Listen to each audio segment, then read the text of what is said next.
Esta es la iglesia Puerta de Esperanza, situada en San Lucas, Zacatepeques, República de Guatemala, en América Central. Para la gloria de Dios, nuestra congregación fundamenta su fe en Jesucristo y en las Santas Escrituras. Agradecemos a Dios que hoy se pueda contar con Internet para cumplir con cabalidad el mandamiento de nuestro Señor Jesucristo, que es predicar el Evangelio en todas partes del mundo.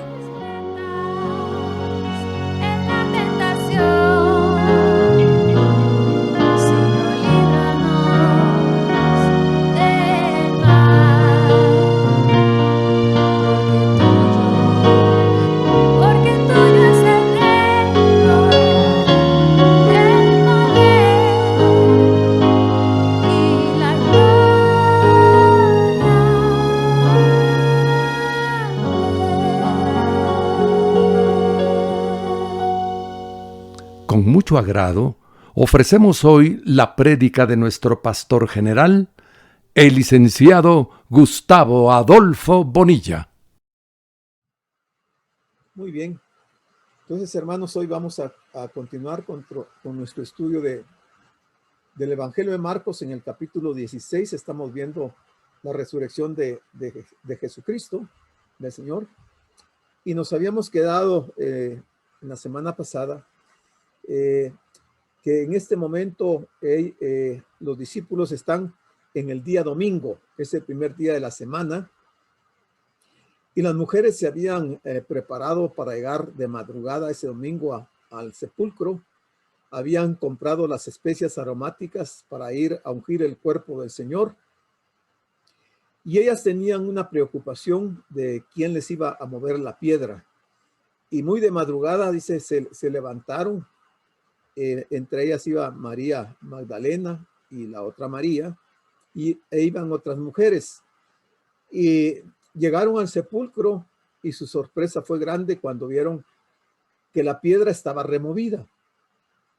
Inmediatamente dice que al entrar al sepulcro se dieron cuenta que dentro del sepulcro, al lado derecho, estaba un joven vestido ahí de blanco, que era un ángel del Señor.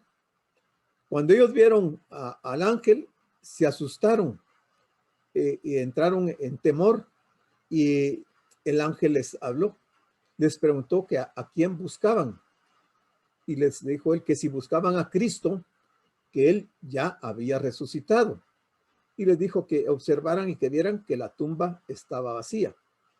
Las mujeres no dijeron nada, sin duda por el susto, el temor que tenían en ese momento, y oyeron. Pero el ángel les dijo también que fueran con los discípulos y que le dijeran, en especial a Pedro, que él iba a Galilea y que allá se iba a juntar con ellos ese día domingo. Las mujeres después de eso regresaron a la casa donde estaban los discípulos y les contaron a los discípulos y les dijeron que el Señor había resucitado. La noticia debió de haberles alegrado, porque era algo extraordinario. Porque, hermanos, nosotros tenemos que entender que la resurrección de Cristo, diríamos que es la columna vertebral del Evangelio. ¿Y por qué decimos eso? Porque ningún otro líder de ninguna religión ha resucitado a través de los miles de años de la existencia del hombre. Solamente Jesucristo ha resucitado, murió y resucitó y está vivo al día de hoy. Entonces, esa es una magnífica noticia. Yo creo que después de haber visto las escenas del sufrimiento del Señor, de cómo había sido maltratado, había sido torturado brutalmente y que había mucho sentimiento de dolor en todos ellos, esta noticia los debió de haber alegrado. Pero no cabe duda que era muy prematuro y ellos todavía estaban sentidos y estaban pensativos, estaban temerosos y no sabían qué iba a pasar. Seguían habiendo en sus mentes los pensamientos de que quién era este hombre entonces que había muerto, porque ellos esperaban que fuera el Mesías y creían que en ese momento el Señor iba a establecer su reino aquí en la tierra, y al ver que había fallecido, pues sus esperanzas se habían disipado y había confusión en sus mentes porque no sabían qué pensar. Y entonces habían muchas cosas negativas en ellos, además de que había incredulidad, mucha incredulidad en ellos, porque realmente la Biblia y los mismos escritores de los evangelios nos dicen claramente que ellos no creían. De hecho, cuando María Magdalena y las otras mujeres fueron a Pedro y a los otros discípulos y les anunciaron que habían visto al ángel y que les había dicho que el Señor había resucitado, ellos no creyeron. Quizás por el hecho de que eran mujeres, ellos no tomaron como valedera las palabras de ellas, y quizás pensaron que cuando ellas le relataron que habían visto a un ángel, no han de haber creído que eso fuera posible, porque para ellos era algo extraordinario también. Entonces nos toca ver el versículo número 10, que es el que nos corresponde para esta noche. Del 10 en adelante dice este versículo: yendo ella, o sea, María Magdalena, lo hizo saber a los que habían estado con él que estaban tristes y estaban llorando. Es entendible, yo lo comprendo perfectamente bien, porque hacía unas horas ellos habían visto cómo habían descendido el cuerpo del Señor de la cruz. Su cuerpo estaba totalmente despedazado, ¿verdad? Estaba inconocible por todo el maltrato que le habían dado. Y eso les había causado una gran tristeza. Y a cualquiera de nosotros nos hubiera pasado lo mismo. Nos hubiéramos puesto muy tristes. Aún ahora, sin haberlo visto, haber visto esas escenas, cuando uno analiza, cuando uno estudia estos pasajes, entra un tipo de tristeza en uno también al saber, al comprender y dimensionar lo fuerte que fue el castigo que le aplicaron al Señor.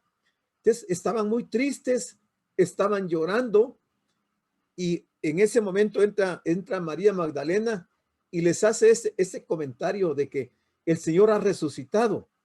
Fue una noticia muy impactante para ellos. Entonces dice el 11 que ellos, cuando oyeron que vivía, que había resucitado y que había sido visto por ella, María Magdalena, claramente dice ahí, mire hermano, no lo creyeron. O sea, había incredulidad también. Recordemos que durante los últimos meses, el Señor les había estado anunciando a ellos de su muerte y les había anunciado también de su resurrección, pero ellos no le prestaron oídos ni atención a las noticias que el Señor les daba. Y ahora que había llegado ya el momento y que el Señor había fallecido, ellos habían olvidado muchas de las promesas que el Señor les había dado y de estas palabras, de este anuncio tan importante de su muerte y resurrección. Entonces, cuando oyen que María les dice que Él está vivo, no lo creyeron. Simplemente ignoraron la noticia.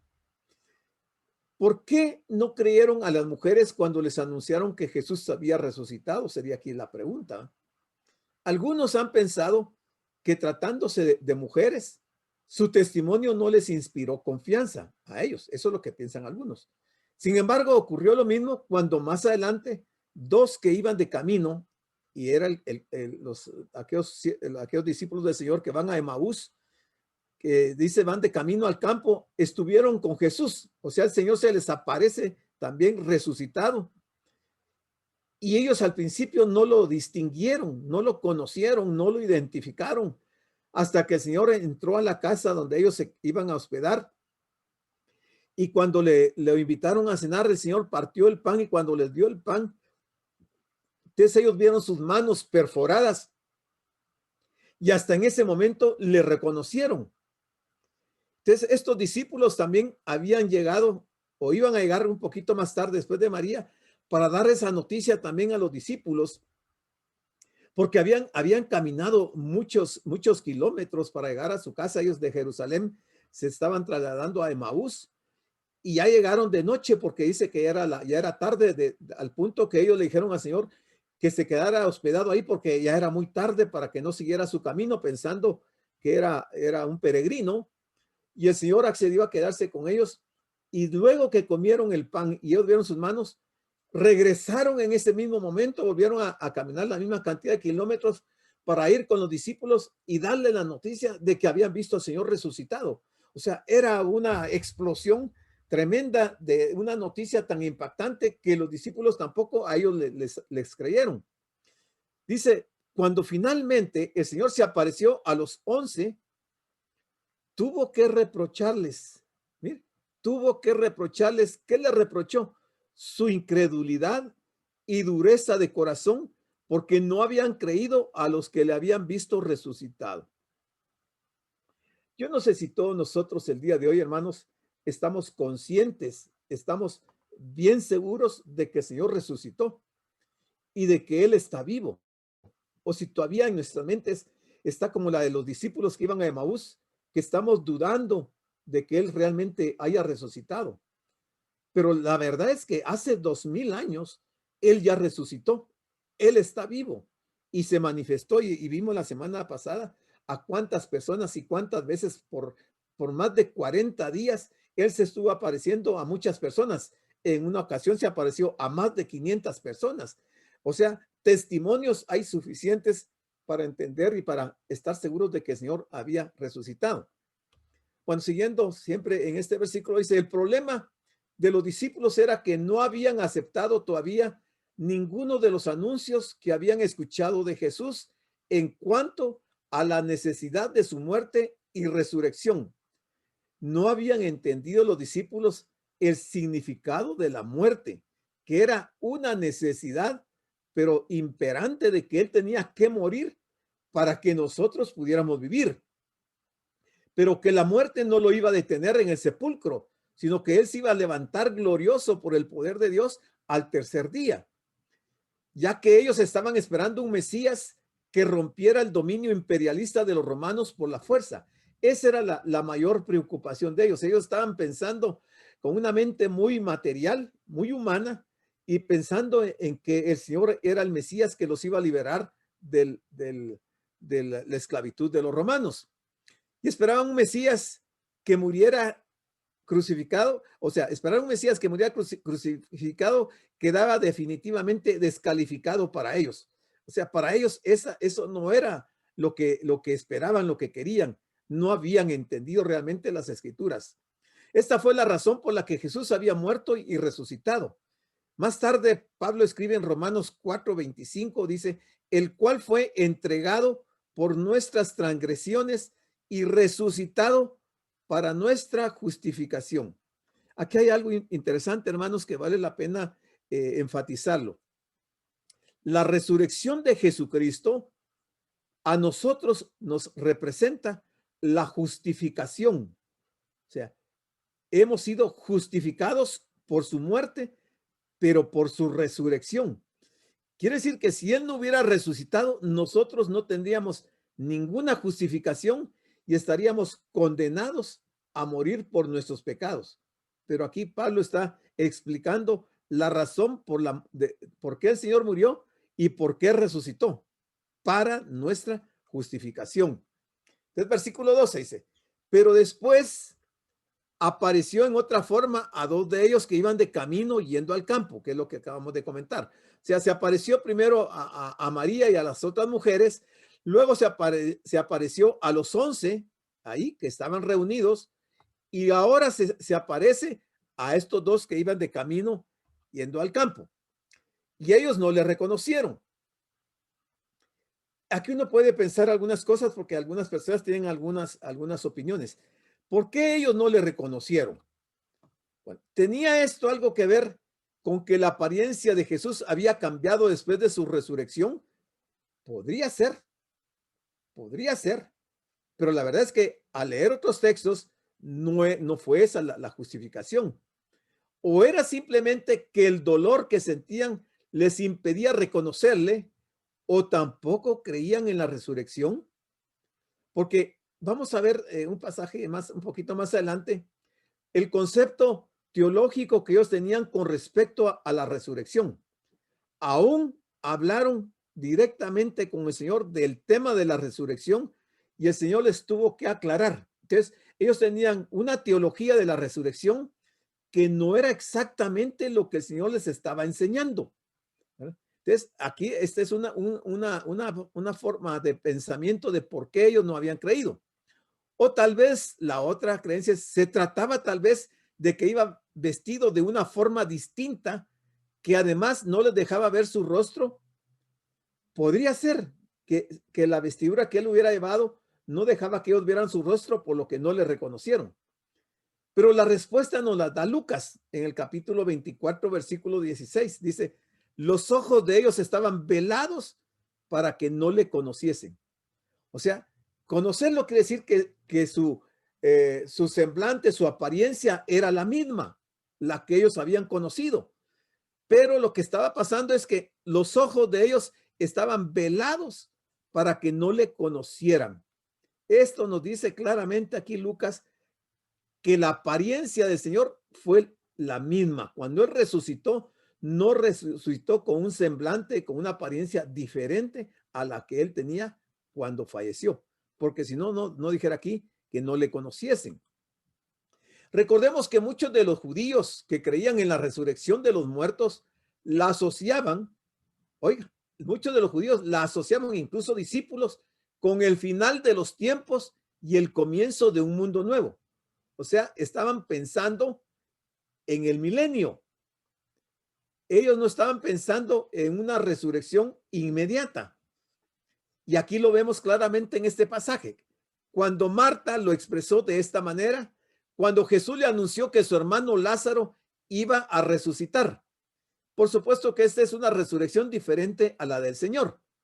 Y Marta le dijo, yo sé que resucitará en la resurrección en el día postrero. Esa era la teología que tenían ellos.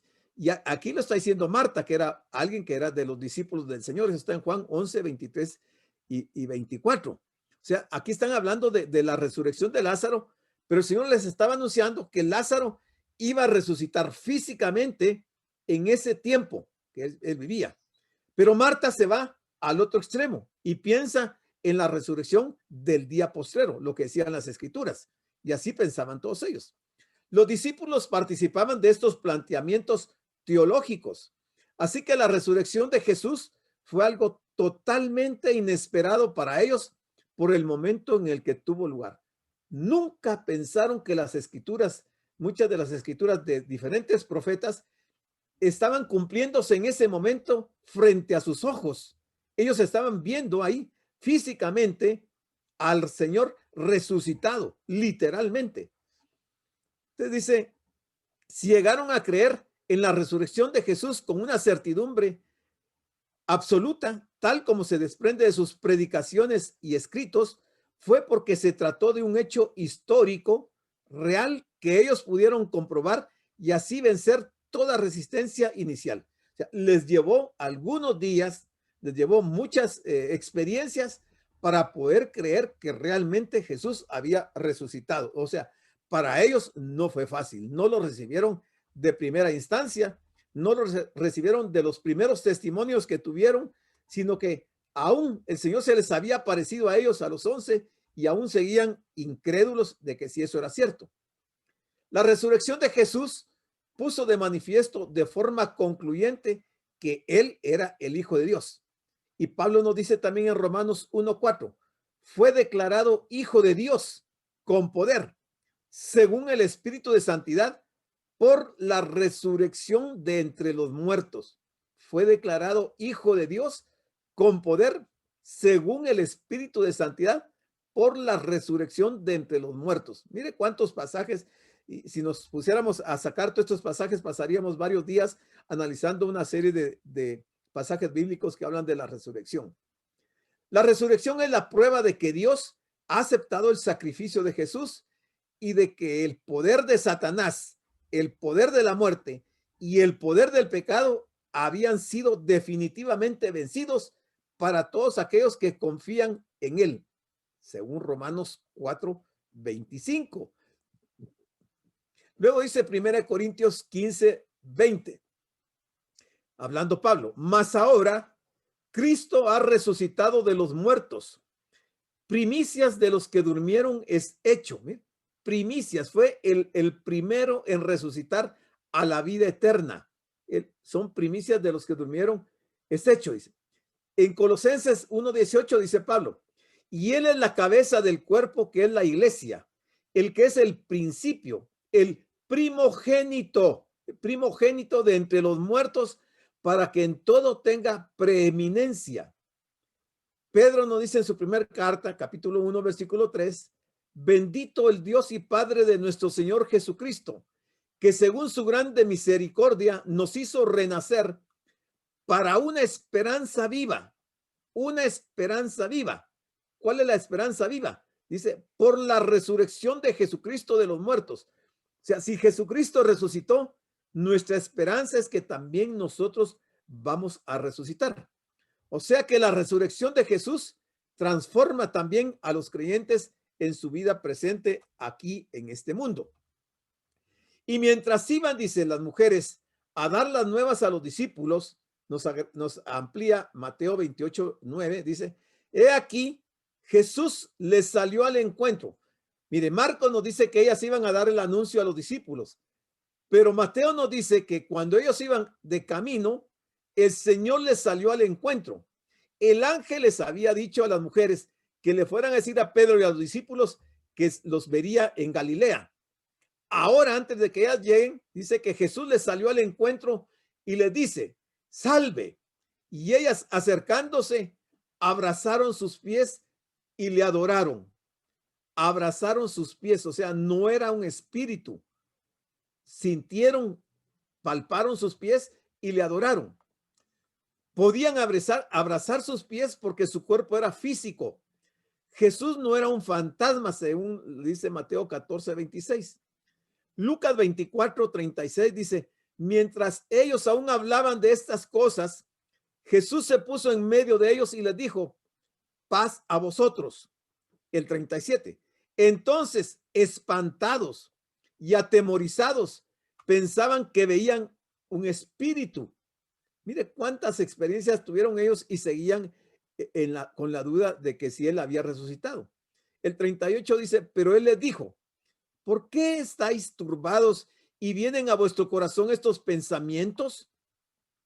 O sea, estar turbado es como estar confundido, estar alterado y saber qué clase de pensamientos tenían ellos cuando ven al Señor ahí, que se aparece en medio de ellos y que habló a ellos y les dijo paz a vosotros.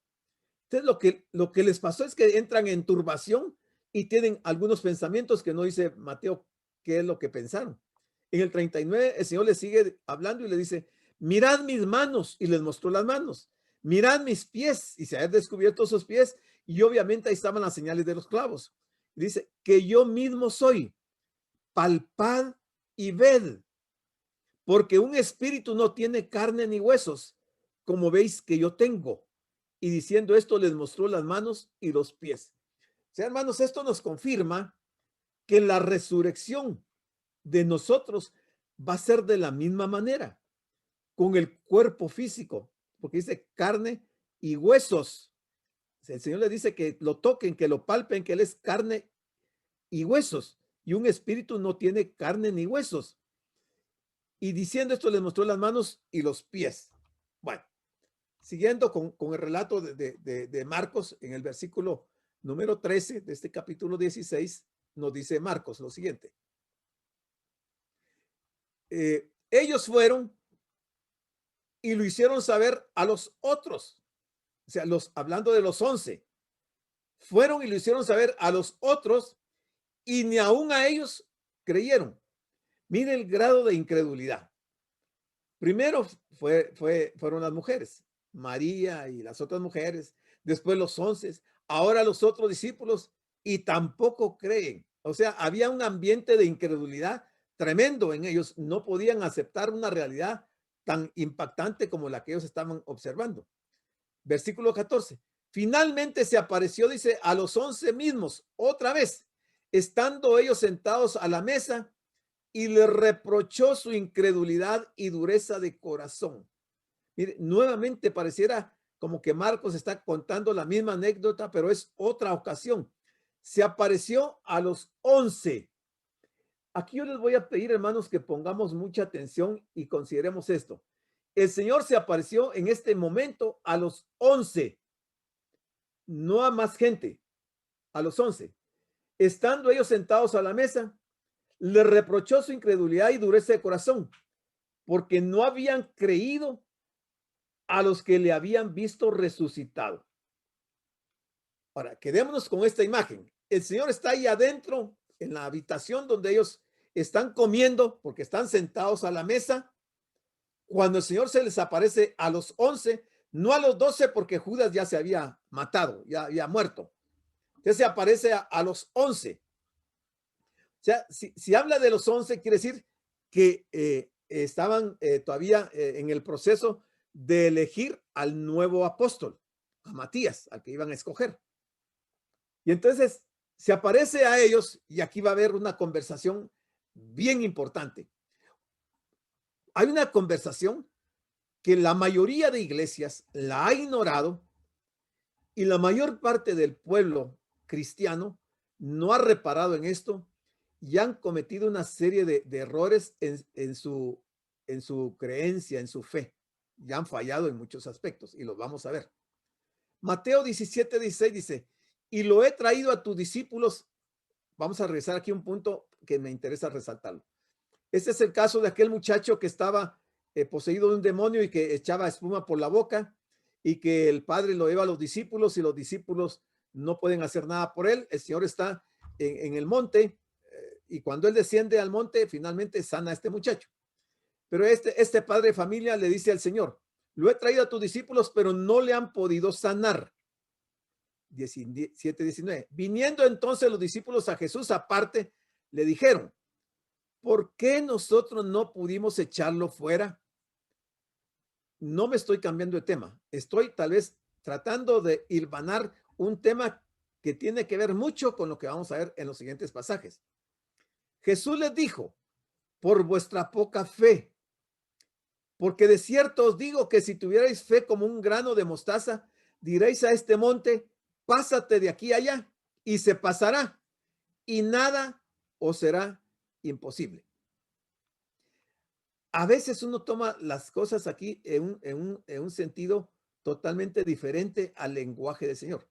Fíjense que hay un testimonio, está escrito ahí de un pasaje que pasó, de una situación que pasó hace algunos años, de una iglesia que tenía que ampliar sus instalaciones, pero estaba al filo de un barranco. Y entonces tenían que hacer un movimiento de tierras. Y ellos pensaban de este pasaje, que si tuvieran fe como un grano de mostaza, podrían decir al monte, pásate de aquí a allá, y se pasaría. Y se pusieron a orar y pidieron con fe al Señor. Al día siguiente se presentaron los vecinos y necesitaban rellenar el barranco. Y necesitaban entonces pasar de esa tierra de donde querían construir la ampliación de la iglesia a ese barranco para rellenarlo, porque era una empresa que iba a ampliar sus instalaciones de su fábrica. Entonces ellos llegaron y le dijeron, si ustedes nos permiten, nosotros traemos la maquinaria, removemos la tierra y les pagamos por eso. Dice que al día siguiente ellos aceptaron, al día siguiente llevaron mucha maquinaria pesada y el monte ese literalmente lo echaron dentro del barranco y rellenaron de tal manera que la iglesia tuvo el espacio que necesitaban para ampliar sus instalaciones. O sea, pasar un monte de un lugar a otro puede ser como esta experiencia, este testimonio que les estoy contando. Pero no es ese el tema que me interesa aclarar. Entonces dice el versículo 15, y les dijo, ¿a quién les dijo? A los 11. Y les dijo, aquí le pongo yo la pregunta, ¿a quiénes les dijo? A los 11 apóstoles.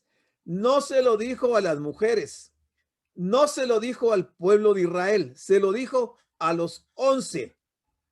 ¿Qué les dijo? Id por todo el mundo y predicad el evangelio a toda criatura. Ok, vamos a ver lo interesante de esto. Aquí vamos a ver el alcance de la misión. Antes de su ascensión, el Señor Jesucristo mandó a sus discípulos que fueran por todo el mundo predicando el evangelio a toda criatura. Marcos 16:15, que estamos viendo. Haciendo discípulos de todas las naciones. Marcos 28:19.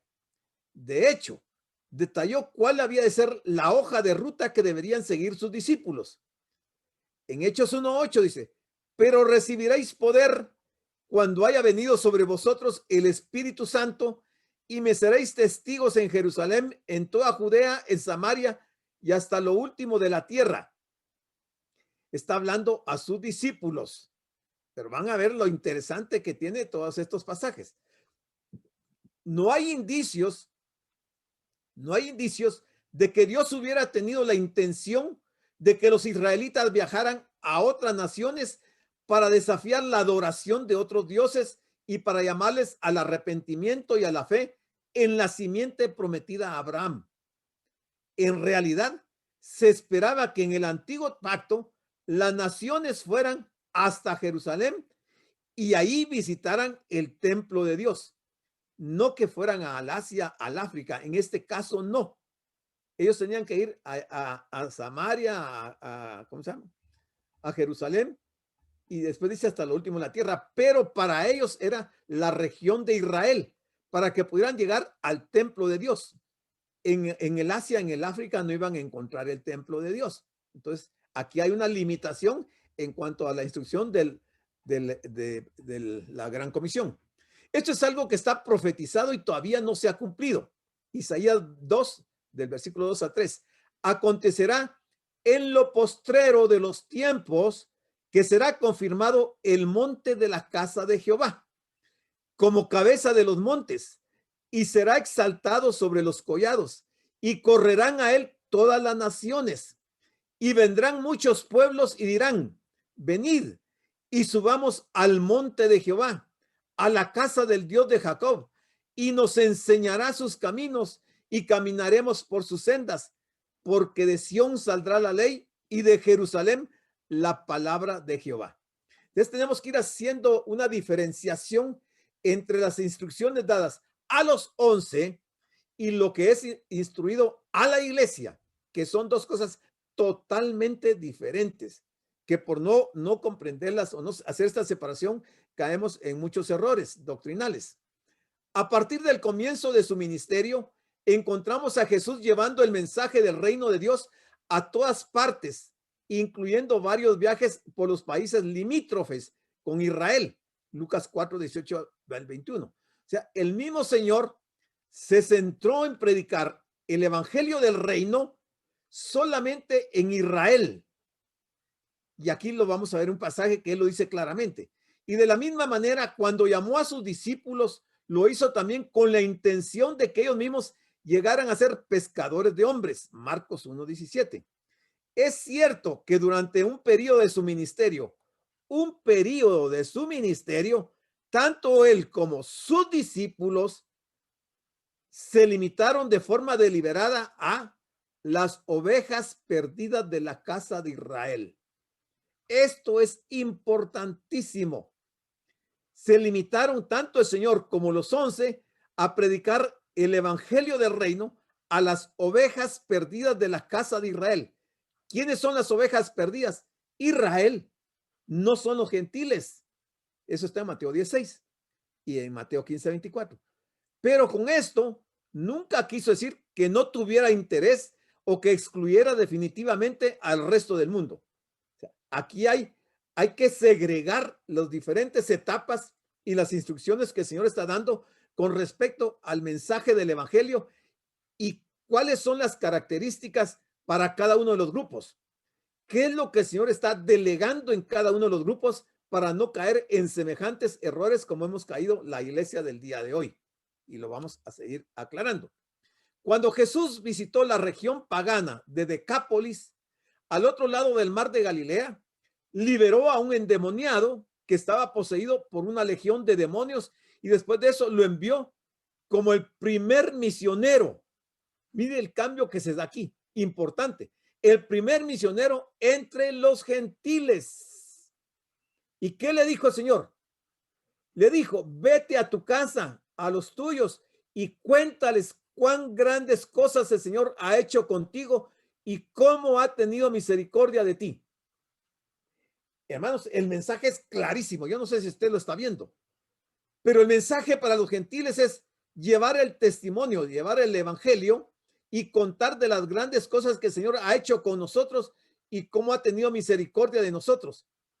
Pero no nos facultó a echar fuera demonios, ni mucho menos hablar las famosas lenguas, que hoy en día las iglesias lo tienen, y tomar serpientes en las manos y tomar veneno, cosas mortíferas y que no nos haga daño. Eso no se lo dijo a la iglesia, ni se lo dijo a este endemoniado, a este gentil, el primero.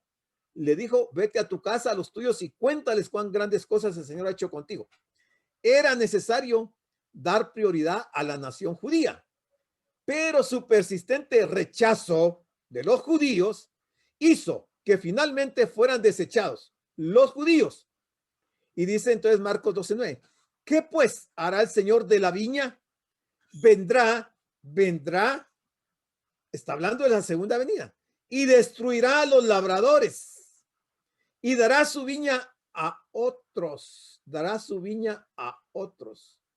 Recordemos que la viña era primero Israel, pero como la persistencia en rechazar de los judíos al Señor y al reino de Dios, entonces el Señor finalmente dice, los desechó y trasladó ese beneficio a los gentiles. Por eso es que ha liberado aquí al endemoniado gadareno.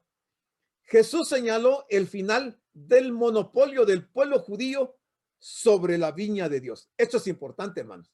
Si no lo captamos en este momento, seguiremos encerrados en nuestros malos conceptos que tenemos de la palabra de Dios y de estos pasajes que son un poco conflictivos y que da motivo a mucha discusión aún entre los teólogos.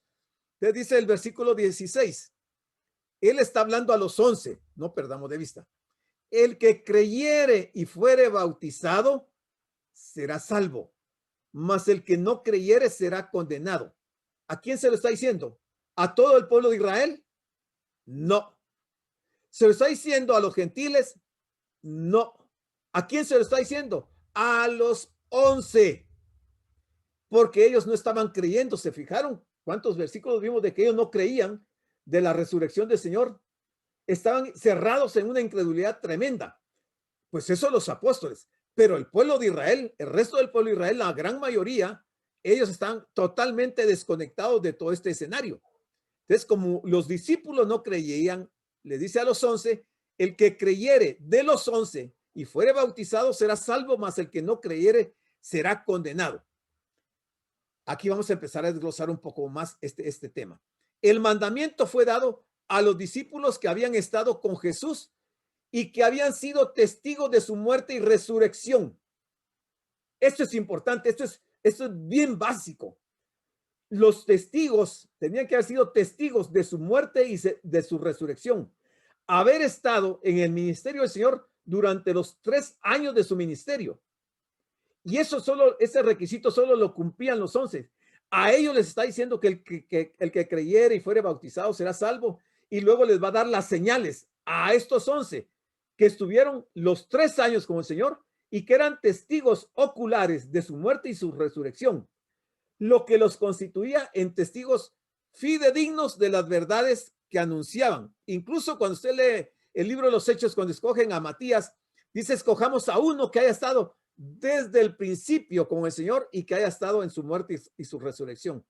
Esas son otras de las señales de los apóstoles, de tal manera que hoy día no puede haber ningún hombre en ninguna parte del mundo que pueda ser testigo de su muerte y su resurrección y que haya estado con el Señor durante 3 años.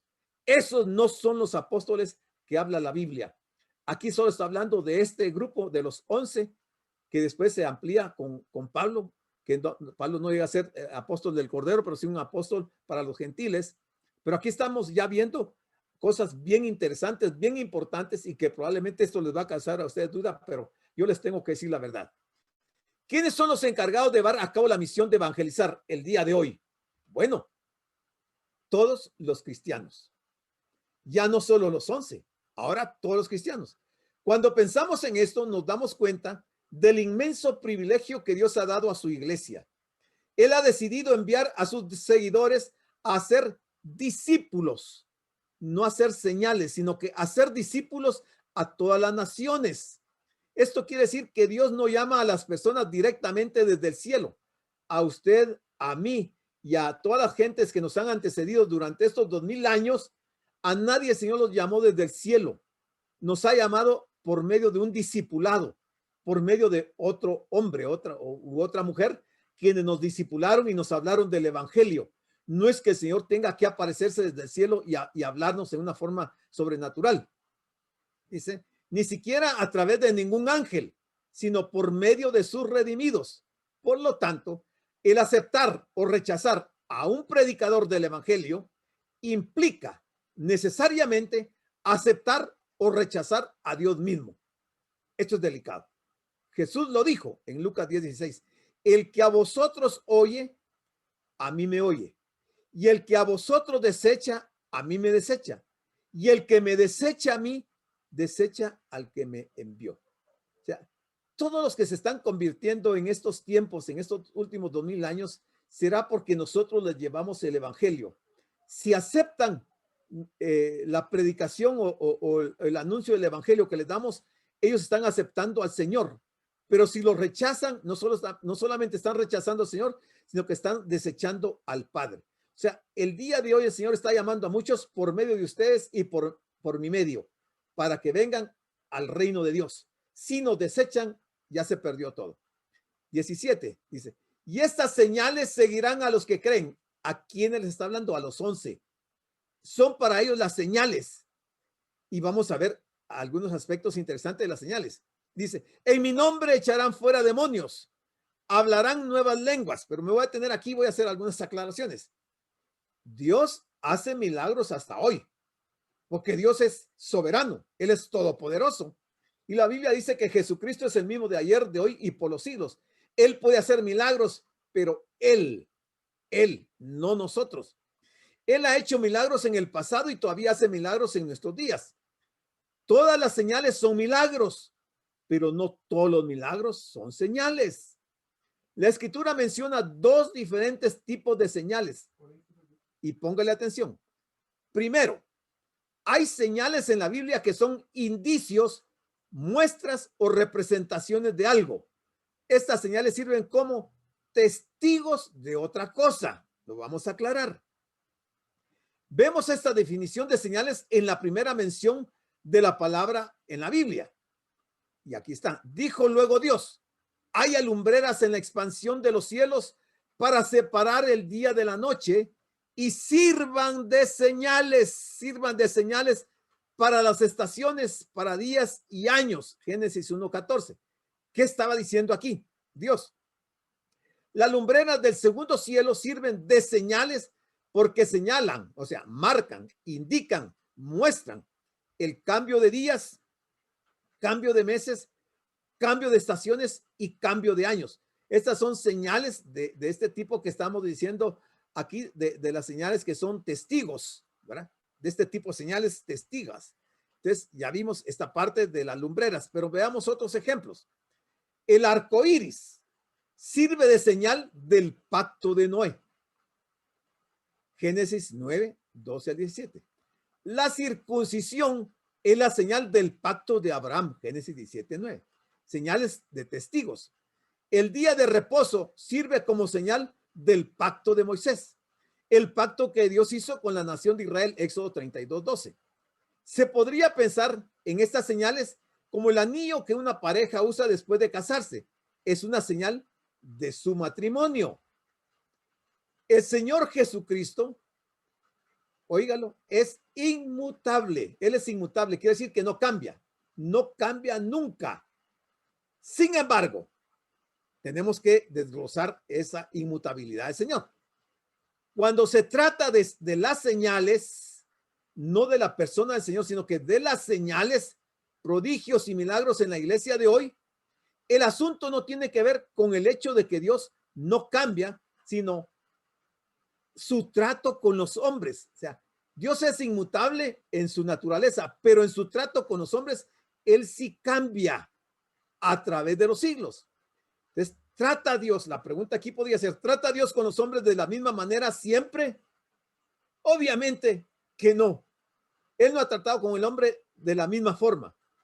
Trató de una forma con Adán, trató de una forma con Enoc, trató de una forma con Noé, trató de otra forma con Abraham, con Isaac, con Jacob, trató de una forma diferente con los profetas, con los reyes, con los apóstoles, él ha tratado en forma diferente. Por ejemplo, hoy día en la iglesia no ofrecemos sacrificios de animales como en el Antiguo Testamento. ¿Por qué no ofrecemos? Porque Dios ha cambiado en su trato, no ha cambiado en su persona. De ninguna manera Dios ha cambiado en ese sentido. No ofrecemos sacrificios de animales porque Cristo ya se sacrificó a sí mismo en la cruz, una vez para siempre y para todos. No hay necesidad de más sacrificios. Entonces, Dios no ha cambiado, pero su trato con los hombres sí ha cambiado bastante. Con las señales en la Biblia es igual. Dios no ha cambiado, pero su trato con los hombres en relación a las señales sí ha cambiado. Y lo vamos a ver claro aquí. Si vemos grandes señales y prodigios en libros como el Éxodo, Mateo o los Evangelios y Hechos, quiere decir que las mismas manifestaciones milagrosas son para los cristianos en la iglesia de hoy. Les pregunto, las señales que Dios le dijo a Moisés que hiciera, ¿quién más las repitió después de Moisés? ¿Alguien más las repitió después de Moisés? ¿Verdad que ninguno? ¿Por qué en aquel tiempo la gente no actuó como actuamos nosotros? Ah, sí, Moisés hizo señales, nosotros también vamos a hacer las mismas señales. El Señor comisionó a Moisés para hacer esas señales. Entonces, eran solo para Moisés, no era para el pueblo de Israel.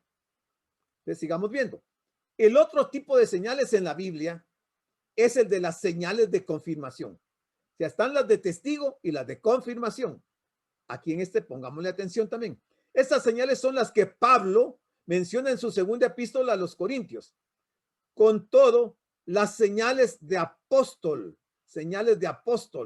han sido hechas entre vosotros en toda paciencia por señales, prodigios y milagros. Segunda Corintios 12:12.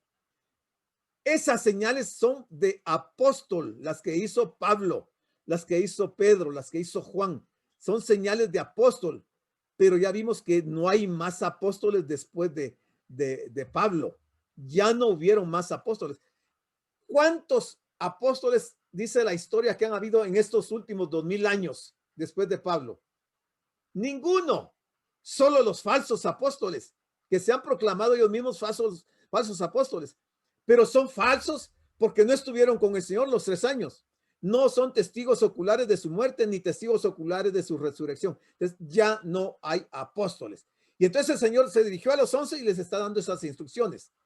Estas señales se llaman señales de confirmación, porque existen para confirmar delante de Israel, oiga, delante de Israel, un nuevo mensaje que Dios estaba enviando a su pueblo a través de un nuevo mensajero.